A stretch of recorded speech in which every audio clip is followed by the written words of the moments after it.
Greetings everyone. In this video, I am going to report the fathers of Philippine literature.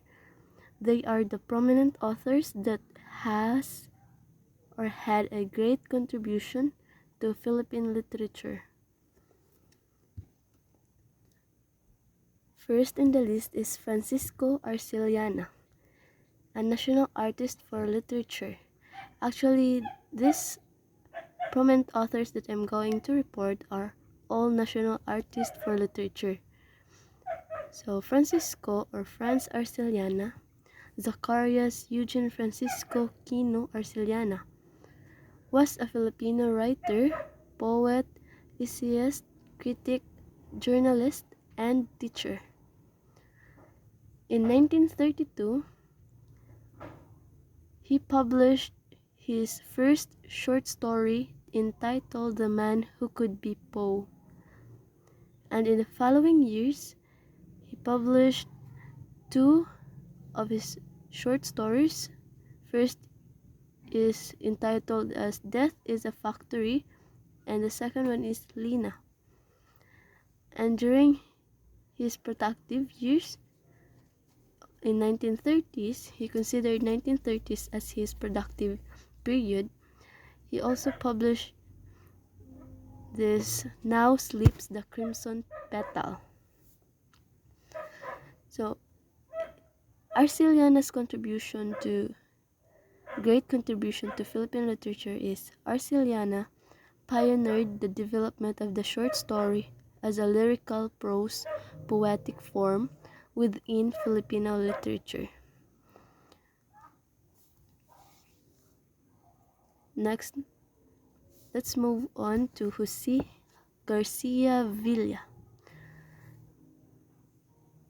Jose Garcia Villa was a Filipino poet, writer, and critic. He used the pen name Doviglion, which was a combination of the words dove, eagle, and lion, and was what he believed was his true persona. His notable works include The Anchored Angel, The Emperor's New Sonnet, and Footnote to Youth. Villa has won numerous awards, including the 1973 National Artist of the Philippines for Literature.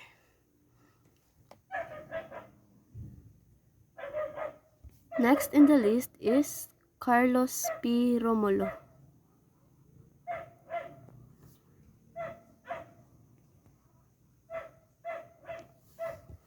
Carlos P. Romulo's multifaceted career spanned 50 years of public service as an educator, soldier, university president, journalist, and diplomat.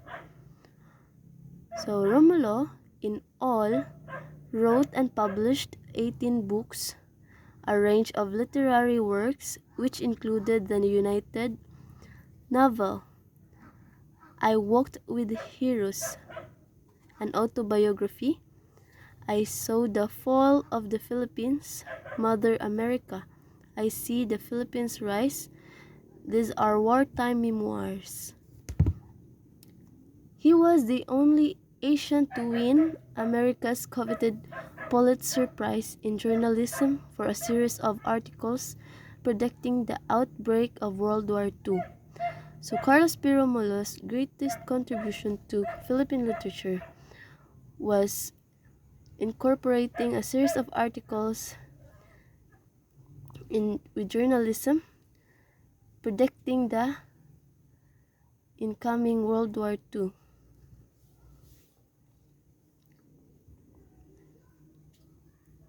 Next in line is Amado V. Hernandez.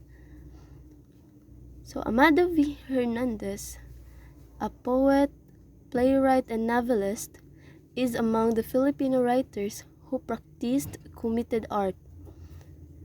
When we say committed art, we can infer the idea that they are passionate about being a writer, being an author. Hernandez's other works include Bayang Malaya, Isang Dipanglangit, Luha ng Buwaya, Amado V. Hernandez, Tudla at Tudling, Katipunan ng mga nalathalang tula, Langaw sa isang basong gatas at iba pang kwento ni Amado V. Hernandez, Magkabilang mukha ng isang bagol at iba pang akda ni Amado V. Hernandez. And the greatest contribution of Hernandez to Philippine literature was the development of Tagalog prose. He stripped Tagalog of its ornate character and wrote in prose closer to the colloquial than the official style permitted. Let's move on to Nick Waken. Nick Waken is regarded by many as the most distinguished Filipino writer in English writing, so variedly and so well about so many aspects of the Filipino. Among his voluminous works are The Woman Who Had Two Novels, A Portrait of the Artist as Filipino, Manila, My Manila, A History for the Young, The Ballad of the Five Battles, Rizal in Saga, Almanac for Manileños, Cave and Shadows. And his greatest contribution to Philippine literature involves his exploration of the Philippine colonial past under Spain and his probing into the psychology of social changes.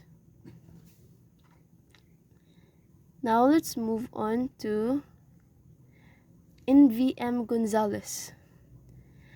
Nestor Vicente Madali Gonzalez, better known as N.V.M. Gonzalez, fictionist, essayist, poet, and teacher, articulated the Filipino spirit in rural, urban landscapes.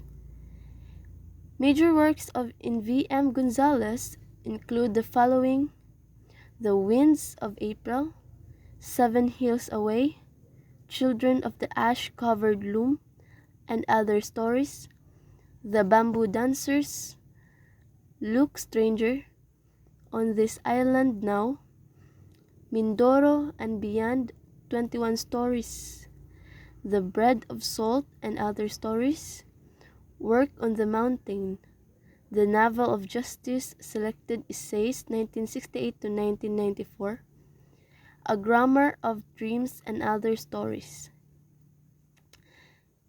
N.V.M. Gonzalez triumphed in appropriating the English language to express, reflect, and shape Philippine culture and Philippine sensibility.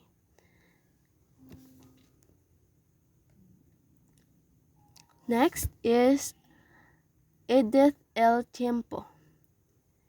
She is a poet, fictionist, teacher, and literary critic. Edith L. Tiempo is one of the finest Filipino writers in English. Her works are characterized by a remarkable fusion of style and substance, of craftsmanship and insight. Her poems are intricate, verbal transfigurations of significant experiences as revealed in two of her much anthologized pieces, The Little Marmoset and Bonsai. As fictionist, Tiempo is as morally profound. Her language has been marked as descriptive, but unburdened by scrupulous detailing. So Edith L. Tiempo has accomplished a very prominent level in writing.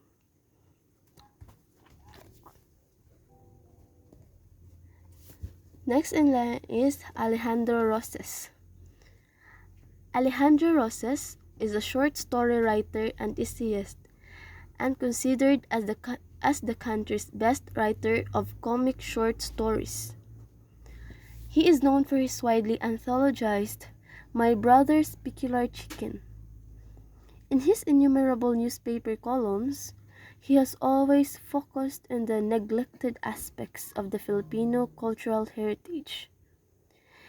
His greatest contribution to Philippine literature was his unflinching love of country that led him to become a guerrilla during the Second World War, to defy martial law, and to found the major opposition party under the dictatorship.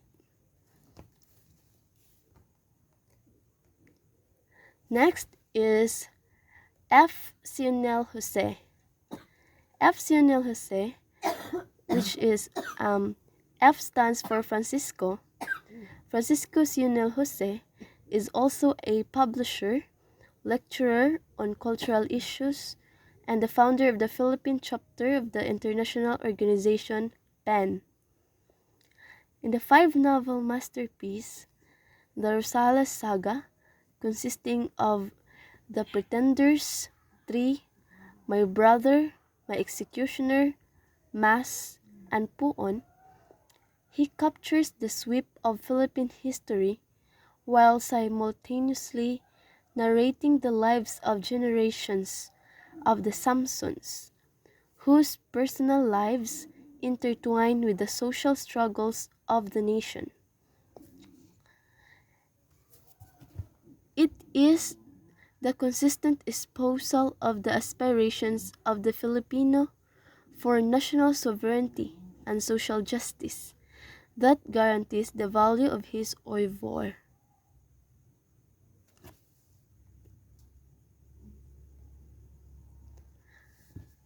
Next, we have Virgilio S. Almario, also known as Rayo Alma, is a poet, literary historian, and critic who has revived and reinvented traditional Filipino poetic forms, even as he championed modernist poetics.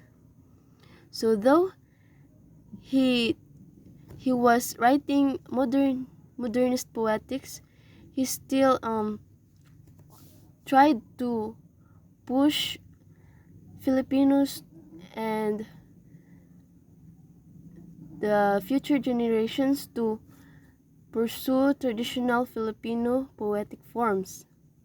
In 34 years, he has published 12 books of poetry, which include the seminal Maquinasyon and Peregrinasyon, and the landmark trilogy Doktrinang Anak Pawis, Mga Retrato at Recuerdo, and Muli, Sa Kandungan ng Lupa. His great contribution to Philippine literature was when he spearheaded the second successful modernist movement in Filipino poetry, together with Mangahas and Antonio. Next, I think this is the last one, Bienvenido Lombera. Bienvenido Lombera is a poet, librettist, and scholar. He is the author of the following works: Likhang Diwa, Poems in Filipino and English, 1993, Balaybay, Mga Tulang Lunot at Manibalang, 2002, Sa Sariling Bayan, Apat na Dulang May Musika, 2004, Agunyas sa Hacienda Luisita, Pakikiramay, 2004. As a poet, he introduced to Tagalog literature what is now known as bagay poetry, and this must be his great contribution to Philippine literature, because it became a landmark aesthetic tendency that has helped to change the vernacular poetic tradition. That is all. Thank you.